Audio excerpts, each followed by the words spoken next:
கண்ணதாசன் அவர்களின் ஒரு கந்தல் துணியின் கவிதை. கரிசல் காட்டு கழனியில் சில கால்கள் உழுத உழவு, சில கைகள் கனிந்த கனிவு. குடிசை எரிக்கும் விளக்கின் ஒளியைப் போலே இலைகள் 2 வரவு, அதில் இயற்கை கலந்த அழகு. பருத்தி என்றொரு செடி வளர்ந்தது பருவ பெண்ணை போலே அந்த கரிசல் கழனி மேலே. அது சிரித்த அழகில் காய் வெடித்தது சின்ன குழந்தை போலே அந்த வண்ண செடியின் மேலே. பருத்தி எடுத்து கொட்டை பிரித்ததும் பஞ்சு குவியல் ஆச்சு, மில்லை பார்க்க பயணம் போச்சு.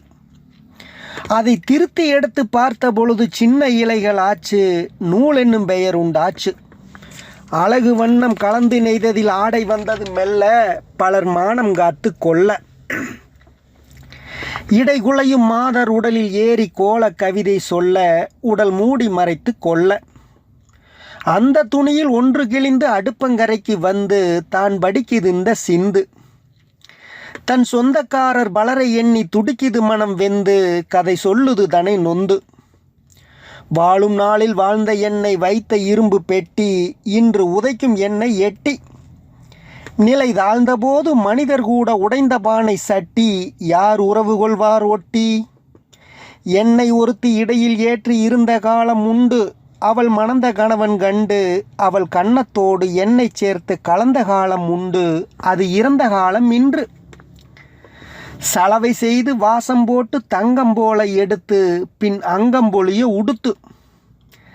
தன் நிலைமை மாறி கிழிந்த பின்பு நிலத்தில் என்னை விடுத்து சென்றார் நீண்ட கதை முடித்து.